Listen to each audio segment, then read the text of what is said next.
Dari sekian cerita Mi'raj yang mungkin jarang disebutkan adalah riwayat di Sahih Muslim. Di kitab saya halaman 83 saya baca. Di antaranya dijelaskan falamma alau nasama ad-dunya. Jadi di peristiwa Mi'raj yang jarang diceritakan orang itu Rasulullah itu ketemu Nabi Adam. Dan Nabi Adam itu disebutkan di sini faidan an yaminihi aswidatun wa an yasarihi aswidatun. Dari sisi kanan itu ada kelompok besar, dari sisi kiri juga kelompok besar. Al-Fatihah. Bismillahirrahmanirrahim. Ar-Rahmanir-Rahim. Surah Khairil Muhdubi alaihim waladhdallin. Terus niki napa niati nggih dawuhe Mu'ad bin Jabal niku ta'alu bina nu'min sa'atan. Terus Mu'ad bin Jabal teng riwayat Bukhari sering dawuh, ayo rene moro aku, ayo do iman bareng-bareng. Dados ngaji kados ngeten niki termasuk nambahi napa iman. Assalamualaikum warahmatullahi wabarakatuh. Rahmatuka ya ghafuru ya syakuru. Mashalli wa sallim barik ala sayyidina maulana Muhammadin wa ala alihi wa sahbihi asmin nama ba'du. Yang sangat saya hormati putra guru kami Gus Yasin, juga yang sangat saya hormati Kiai Haji Lukman Hakim Saifuddin, juga Neng Alisa, Kiai Syafiq, dan dari pihak Sukun Bapak Haji Hilmi, juga Direktur Teluk Lamong Bapak Haji Faruk Hidayat, juga teman-teman Muhibbin Santri Gayang yang saya hormati. Tadi saya jam 9 pagi tadi ngaji Khataman Bukhari bersama para habaib di Kudus. Alhamdulillah selesai duhur kemudian bisa pulang dan ikut hormat ngaji Santri Gayang. Ada dua kitab besar yang jadi pegangan fi ilmil hadis di hadis, yaitu Bukhari Muslim. Saya alhamdulillah tadi pagi ngaji Bukhari, sekarang saya mau ngaji Sahih Muslim tentang Mi'raj. Dari sekian cerita Mi'raj yang mungkin jarang disebutkan adalah riwayat di Sahih Muslim. Di kitab saya halaman 83 saya baca. Di antaranya dijelaskan falamma alau nasama ad-dunya. Jadi di peristiwa Mi'raj yang jarang diceritakan orang itu Rasulullah itu ketemu Nabi Adam. Dan Nabi Adam itu disebutkan di sini faidan an yaminihi aswidatun wa an yasarihi aswidatun. Dari sisi kanan itu ada kelompok besar, dari sisi kiri juga kelompok besar. Saya baca teks aslinya ya, tabarruk ya, supaya dapat berkah dari bahasa Rasulullah SAW. Ini cerita Nabi ketika ketemu Nabi Adam. Fa idza nazara qibala yaminih dhahika wa idza nazara qibala shimalih baka. Nabi Adam ketika melihat ke kanan itu senyum-senyum, senang sekali. Tapi kalau melihat ke kiri itu nangis. Lalu Rasulullah SAW tanya ke malaikat Jibril, itu siapa? Itu Adam. Dan yang kelompok di kanan itu ahli surga. Maka beliau kalau melihat senang sekali, dan kalau yang di kiri itu ahli neraka, kalau beliau melihat itu susah sekali. Artinya apa? Betapa susahnya jadi Nabi Adam itu. Jadi kalau misalnya ada koruptor ketangkep gitu ya, yang nangkep ya cucunya, yang ditangkep juga cucunya. Kalau kita punya anak 10 itu, terus yang satu misalnya nyuri milik temannya, milik saudaranya itu, sing naboi ya anaknya, yang ditabui juga anaknya. Kayak apa tersiksanya seorang Nabi Adam? Karena nggak punya pilihan, pasti dari sekian kasus dolim dan mazlum, yang mendolimi maupun yang didolimi itu pasti anak cucunya. Jadi betapa susahnya seorang Nabi Adam. Jadi termasuk kearifan kita sebagai manusia itu belajar dari takdir yang kita hadapi, yaitu keterbatasan kita sebagai manusia. Kita harus bisa ngelola kegagalan, terima qadha qadar. Makanya kata Mbah Mun, abahnya Gus Yasin itu sering cerita ke saya, iman itu paling dhuwur itu iman qadha qadar khairihi wa syarrihi minallah. Kita harus punya kesiapan iman khairihi wa syarrihi minallah. bahwa segala kebaikan, segala syar itu sudah digariskan oleh Allah Ta'ala. Kita bisa apa sebagai manusia? Jadi pertama Nabi Muhammad ketemu di as-sama idunya, langit paling dekat, itu ketemu Nabi Adam dengan kondisi seperti tadi. Kalau melihat ke kanan itu senyum, karena itu anak-anak beliau, turunan beliau yang ahli surga. Kalau melihat ke kiri itu nangis, karena itu cucu beliau yang ditakdir tidak jadi orang baik. Artinya kalau ada peristiwa sosial, sosial apa saja, yang satu zalim, yang satu mazlum, atau yang satu benar, yang satu salah, atau sama-sama benar tapi salah faham, itu semua adalah cucu Nabi Adam alaihis salam, dan itu membuat beliau kadang-kadang dohika, kadang-kadang senyum, kadang-kadang baka, kadang-kadang nangis. Jadi itu yang menjadikan tambahnya arifnya Rasulullah Shallallahu Alaihi Wasallam. Saya teruskan. Qultu ya Jibril man hadza qala hadza Adam wa hadil aswida an yamini wa an shimali nasamu bani. Fa ahlul yamin ahlul jannah wal aswida allati an shimali ahlun nar. Fa idza nazara qibala yamini dhahika wa idza nazara qibala shimalihi baka. Itu seperti misalnya kita punya anak 5, yang satu sukses jadi profesor doktor atau jadi orang alim, yang satu sekolah aja agak naik misalnya, sudah agak naik, entekno dunya itu nghabiskan harta itu kan.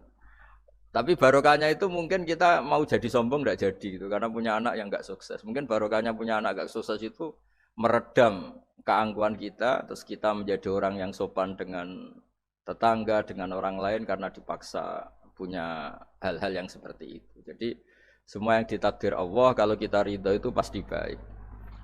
Karena ya kata yang ngarang kitab hikam itu, orang tawaduk itu kalau dinasihati pakai teks saja tidak cukup. Kalau punya utang itu tawaduk sendiri gitu. Guyonannya orang-orang kiai gitu. Ada orang sombong, supaya ada sombong kalau dia ketemu orang yang ngutangin itu pasti sopan sendiri. Jadi kalau dinasehati suruh sopan susah, tapi kalau ketemu orang yang ngutangin atau ketemu orang yang dia butuh pasti dengan sendirinya sopan sendiri.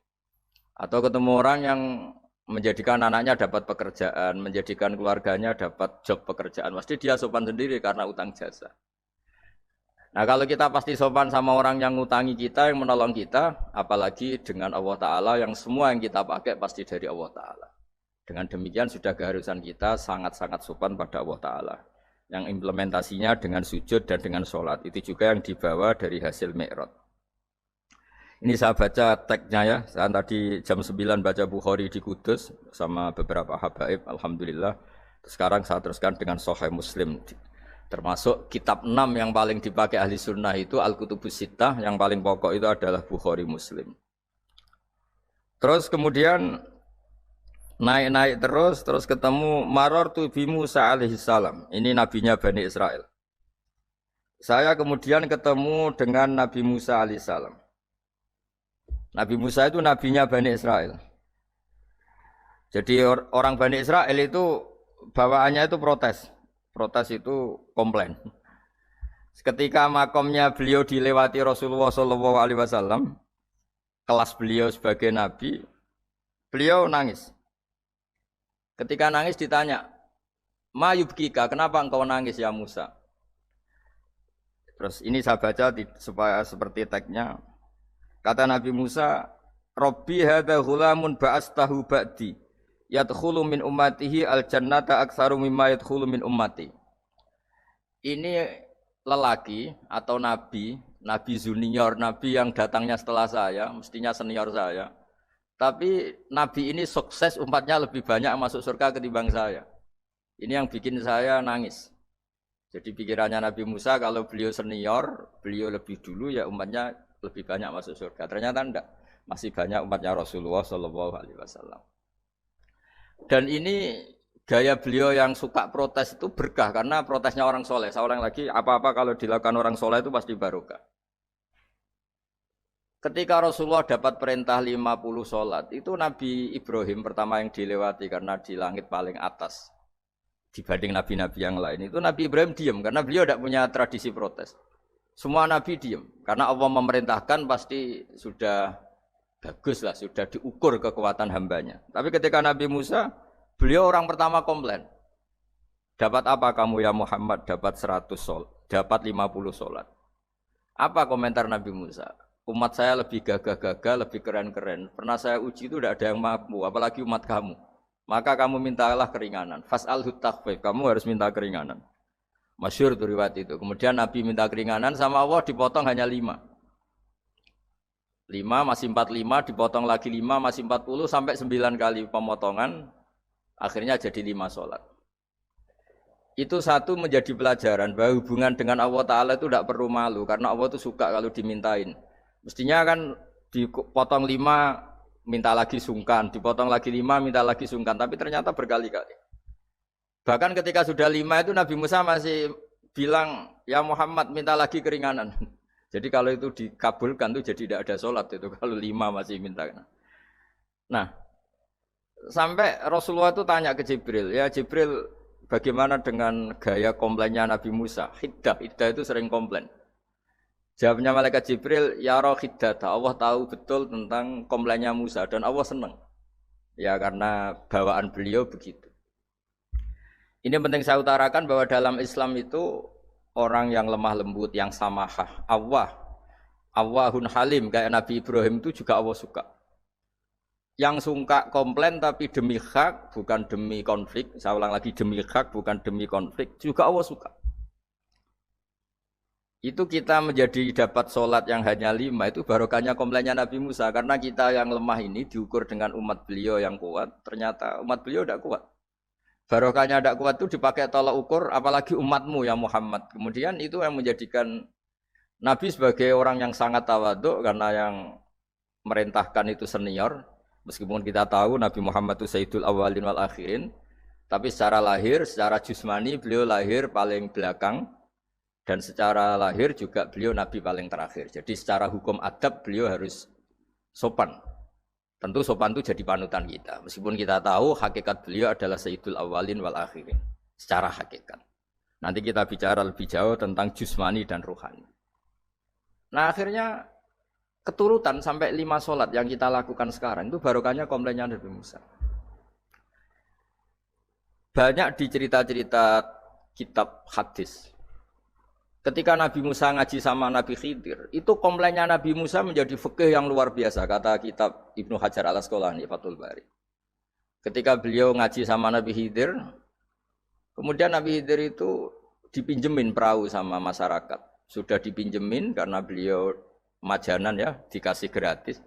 Tapi di tengah-tengah perjalanan perahunya itu dilubangi. Nabi Musa komplain, akhirat tahal itu khriqo ahla, masa kamu lubangin padahal kamu naik, nanti gimana, kamu sudah pinjem, nggak bayar, masih ngerusak lagi, itu apa-apaan. Nabi Khidir cari teks saja, ilmu kamu belum cukup untuk menganalisis ini. Begitu juga ada 3 peristiwa yang Nabi Musa itu selalu komplain. Apa yang dikatakan Ibnu Hajar al-Asqalani itu kitab yang sangat bagus sekali. Justru dengan protes itu Nabi Musa punya kelas di atas Nabi Khidir. Karena orang nggak boleh sukut alal mungkar. Karena secara fikih orang itu tidak boleh mendiamkan sesuatu yang buruk. Kita tahu dalam aturan fikih, di antara kewajiban kita adalah ingkarul mungkar. Mengingkari sesuatu yang memang harus diingkari. Ya meskipun tentu tidak dengan sikap destruktif yang merusak dan apa. Tapi yang nggak baik tentu kita ingkari. Perilaku Nabi Khidir yang melubangi perahu yang tidak miliknya, padahal yang punya perahu sudah menonton, itu perilaku yang enggak baik. Sehingga Nabi Musa protes. Justru protesnya Nabi Musa ini menjadikan beliau selalu di kelas fikih terbaik, yaitu ingkarul mungkar, mengingkari barang yang harus diingkari. Tapi tentu Nabi Khidir juga enggak salah, karena beliau punya perhitungan, di depan nanti itu ada begal-begal, ada kekuatan yang enggak baik, yang selalu akan membegal perahu-perahu yang kondisinya sempurna. Nabi Khidir punya perhitungan, kalau ibarat mobil ini spionnya kok enggak dipecah, enggak diambil, itu termasuk mobil bagus, pasti digarong. Tapi gara-gara spionnya dipecah dulu sama Nabi Khidir, terus depannya dilumuri apa supaya agak menarik, ini selamat. Jadi perhitungannya Nabi Khidir, wa kana wara'uhum maliku ya'khudhu kulla safinatin ghusba. Di beberapa tafsir diartikan safinah ay sholihah, karena di depannya nanti akan ketemu orang-orang yang dolim yang selalu ngambil perahu-perahu yang bagus. Caranya gimana supaya perahu itu gak diambil? Ya karena mereka hanya ngambil yang bagus, ya dirusak dulu supaya gak bagus. Kalau ya gak bagus nanti lolos dari garong tadi, dari pengambilan secara dolim tadi.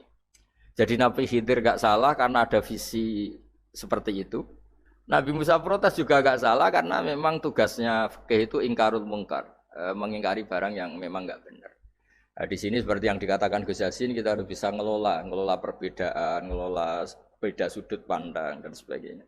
Sehingga kita selalu dapat nikmat Allah Taala wa allafa baina qulubihim, nikmat yang kita asik, kita hidup asik, nyaman. Doa-doa bapak-bapak saya, guru-guru kita sering ijazahi setiap ketemu teman atau keluarga disuruh berdoa, Allahumma alif baina qulubina wa aslih dzata bainina. Semoga hubungan kita dengan orang lain itu baik-baik saja dan semua konflik kita dibenahi oleh Allah Subhanahu wa taala. Karena kita tidak pernah tahu ya. Kita miskin kadang dianggap problem karena takut membebani tetangga. Tapi kita kaya juga kadang dianggap problem karena orang lain takut kalah dengan kita. Kita tidak pernah tahu cara pandang orang lain. Jadi kadang-kadang kita menang gitu, sama yang senang dikira kita pemikir serius gitu. Tapi sama yang nggak senang dikira kita merengut. Kita guyon, kata yang senang itu luar biasa. Kita dianggap orang yang ceria. Bagi yang nggak senang dianggap arogan. Jadi kita tidak pernah bisa ngelola pikiran orang lain. Nah, barokahnya rahmat Allah yang tidak terbatas kita seperti ini. Dan itu digambarkan oleh Allah Ta'ala ketika ketemu antar Nabi itu. Cara pandang ya beda-beda. Nabi Ibrahim itu kalau melihat orang yang enggak benar, itu ya ngendikane faman tabi'ani fa innahu minni wa man asani fa innaka ghafurur rahim. Ya Allah, yang ikut saya ya karuan kelompok saya, yang tidak ikut saya semoga engkau banyak mengampuni mereka. Nabi Nuh beda sekali cara pandang. Nabi Isa ubudiyah murni. Ketika melihat orang yang enggak benar, beliau tidak ngambil sikap. Beliau ngendikan intu adzibhum fa innahum ibadu. Kalau engkau siksa nggih monggo Gusti, wong itu hamba-hamba jenengan, itu terserah jenengan. Wa in taghfir lahum, kalau engkau ampuni nggih monggo, jenengan yang punya pertimbangan lebih bijak. Dan itu yang dalam banyak hadis ketika Rasulullah SAW melihat umatnya di akhir zaman yang macam-macam, Nabi ngambil sikap kayak sikapnya Nabi Isa. Sebagian riwayat Nabi mengatakan fa aqulu kama qala al-abdus sholeh. Saya akan ngambil sikap kayak sikapnya al-abdus sholeh. Di hadis itu diredaksikan yaitu dengan redaksi intu adzibhum fa innahum ibaduk wa in taghfir lahum fa innaka antal azizul hakim. Ya, saya teruskan. Kemudian akhirnya Rasulullah SAW sampai ke Sidratil Muntaha. Wa ra'aitu Ibrahim alaihi salam wa ana asbahu waladih bih. Ketika ketemu Nabi Ibrahim, hubungan Rasulullah itu sangat emosional. Beliau yang pertama diceritakan, saya ketika ketemu Nabi Ibrahim itu senang sekali karena ternyata saya ini cucu beliau, turunan beliau yang paling mirip beliau. Jadi ini unik, dari sekian peristiwa besar, peristiwa langit, kemudian Nabi ada hubungan emosional yang luar biasa ketika ketemu Nabi Ibrahim. Pertama yang dikatakan Nabi, wa ana asbahu waladihi. Saya adalah cucu yang paling mirip beliau. Dan ini kita tahu akhirnya di semua syariat kita istilah resminya itu anit tabi millata Ibrahim hanifah. Di istilah resmi agama kita millata abikum Ibrahim, agama leluhur kamu Ibrahim. Kita ketika baca sholawat Allahumma sholli ala sayyidina Muhammad, terusannya juga kama shollaita ala sayyidina Ibrahim wa ala ali Ibrahim. Dan seterusnya dan seterusnya.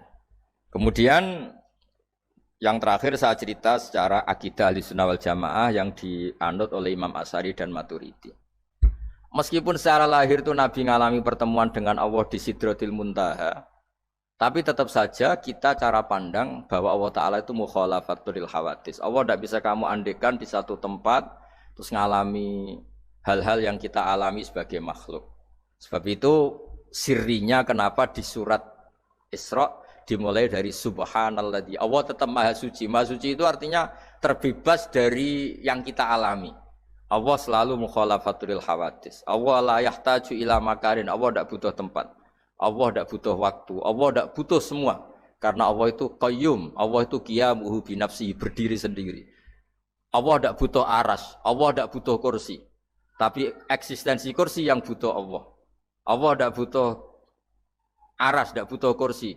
Tidak butuh langit, semuanya itu berdiri karena Allah. Bukan sebaliknya Allah berdiri di atas semuanya. Sehingga kita mulai kecil diajari Allah itu siapa? Al-Qayyum. Kalau bahasa kita qiyamuhu binafsi. Selalu berdiri sendiri dan Allah itu Al-Ghaniyul Mutlaq. Enggak butuh yang lain. Di sini pentingnya selalu Nabi ngendikan subhanallah, subhanallah, wiridanya tetap Allah itu maha suci, Allah maha besar, Allah maha agung, dan keagungannya diantara ditandai Dia punya sifat yang tidak sifat kita. Dia punya keabadian yang tidak bisa kita miliki. Dia punya semuanya yang tidak kita miliki. Itu sebab itu dimulai subhanalladzi asra bi abdi lailam minal masjidil haram.